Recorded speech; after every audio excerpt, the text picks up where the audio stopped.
What the hell are you doing? Put that weapon down now. Just as the man pulled the trigger, the bullet failed to fire as expected. The reason he dared to point a gun at a high-ranking military officer inside the White House was to clear his own name. As a member of an elite special forces unit, Bob would replace the firing pin with a shorter one every time he maintained his weapons. Aside from Bob himself, even professional equipment would have a hard time detecting it. This habit precisely proves that he could never be the assassin who killed the president. The clues he found showed that all the evidence pointed to the colonel sitting beside him. However, the colonel seemed completely unfazed by the accusations. He firmly believed he had already erased every trace. Unexpectedly, someone suddenly brought out a set of photos, clearly recording the atrocities the colonel had committed in Africa. But even with such solid evidence in front of him, the colonel remained calm. Even the chief prosecutor was shocked by his madness. But this was not an international court, and with these pieces of evidence alone, they could not bring him to justice. They could only watch helplessly as the colonel arrogantly walked away in front of everyone.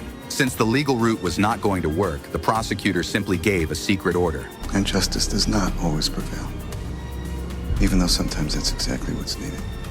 It turned out that the reason Bob had been framed was because the colonel had come to him earlier. He brought a Congressional Medal of Honor, the nation's highest honor, along with a mission Bob could not refuse. Through intercepted encrypted communications, they learned that someone was planning an assassination from 3,000 meters away. Facing a top-level sniper like that, they needed Bob to rejoin the fight so he could predict where the assassin might appear in advance. But Bob had already lost all faith in them and had no intention of returning to the battlefield. However, the colonel had come prepared. He used Bob's duty as a soldier and his sense of social responsibility to easily stir up his patriotism. Before the colonel left, Bob took a photo of the vehicle's engine number, and this cautious move later became the key to his comeback. After that, he took out the sniper rifle he had not used in a long time and placed a can on the other side of the valley to test whether he could hit the target from 3,000 meters away. With a gunshot, the can shattered, proving that a long-range assassination was possible. But after being betrayed 3 years earlier, Bob had to be careful with everything he did.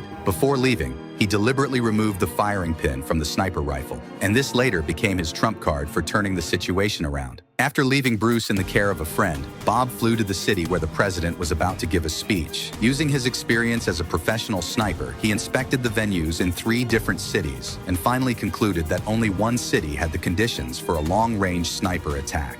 Baltimore's narrow streets would affect the airflow. Washington's dense buildings would limit the shooting space. From the killer's point of view, Philadelphia was without a doubt the only feasible location for the assassination. There were as many as 6 unobstructed shooting positions, and every one of them was within effective range. The colonel highly praised Bob's analysis and used the opportunity to suggest that Bob take a position at the command post to oversee the operation.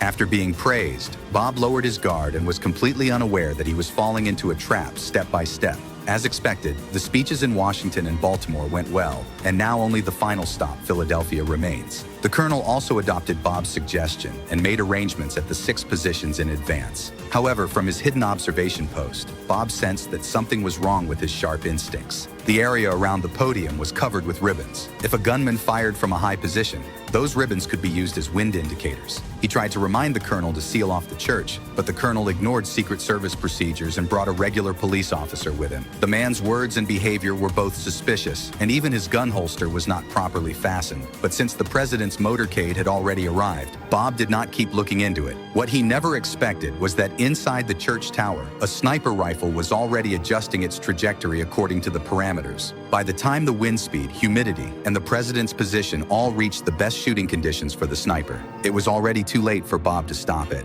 Win matches is set up. Take them now. Send in the ERT team. Take out the